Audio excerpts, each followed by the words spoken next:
Hello, wonderful people. This is Einstein in a Flash, edition 77. My name is Caleb, and this is Umar. And today, we present to you a new world of quantum computing. So, quantum computing is the new normal of today. We all know that when it comes to quantum computers, you have some fair knowledge about quantum mechanics, quantum physics in general, of course. So quantum computing, why is it important for us to explain or elaborate? Yeah, so quantum computers, they are here to stay.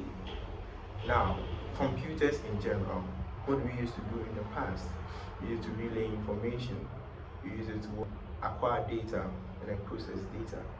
But now, quantum computing is a whole different level.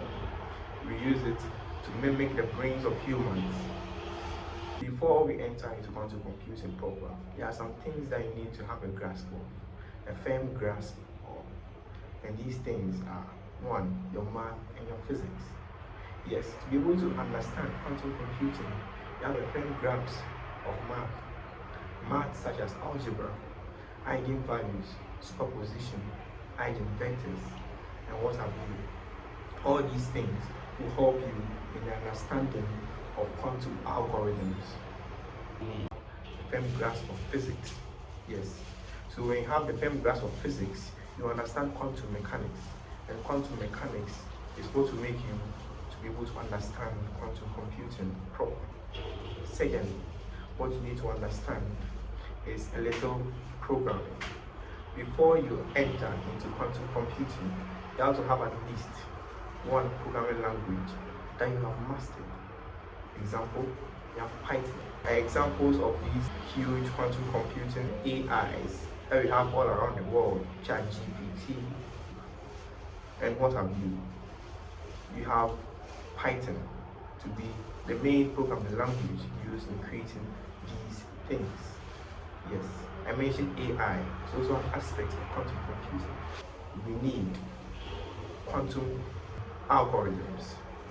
Quantum algorithms are ways to be able to understand the programming languages that quantum computers they use. Remember, the Python that I mentioned earlier are not the main programming language of quantum computing. I said you have to know this to be able to understand the languages of computers. But when you enter into quantum computing, you have something like Qiskit, qubits, and what have you. The zeros and ones in normal computers they use to understand these things. Quantum computers are on a whole different level, right? Yes. Hardware.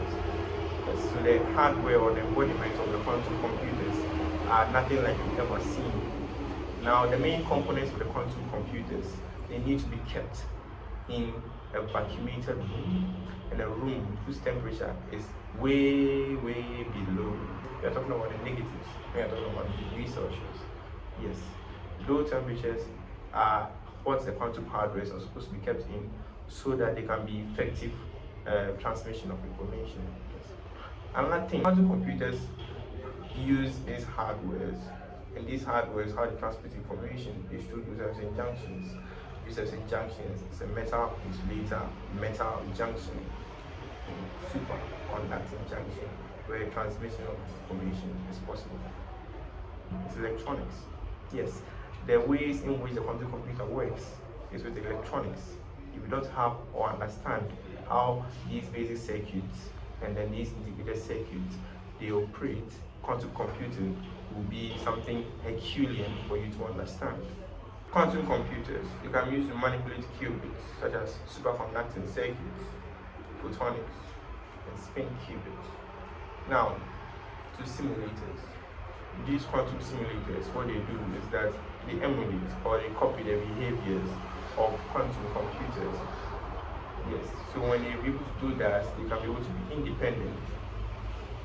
Yes, recently, you can hear that there are some things that are called neural link being uploaded and stuff like that. What this means is that they're able to create an AI, right?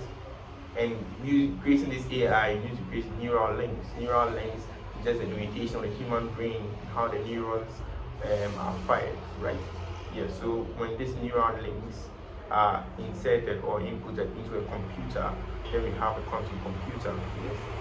When they are independent, there is no such thing as interruptions or mistakes. Quantum computers rarely make mistakes. One last thing that as a quantum scientist you need to know to operate a quantum computer is quantum entanglement. We can understand spooky action at a distance, like Einstein made us understand. Yes, quantum entanglement, that's what it's all about. It's two particles that are far apart, but then they correspond together. So when these two particles are corresponding, signals that they are transmitting, they are teleported from one particle to another. Just like in supercomputers, when their transmission is through wires and cables, would you think will be faster? Teleportation or transmission through wires? Of course, that is why quantum computers are the fastest we know of. In our next video, we'll be delving more into the systems or the softwares quantum computers use and how quantum computers could be able to revolutionize the world. Fun fact. Time for your fun fact. Do you know that 6% of doctors aren't proud of their work? Of course. Thank you very much. Bye.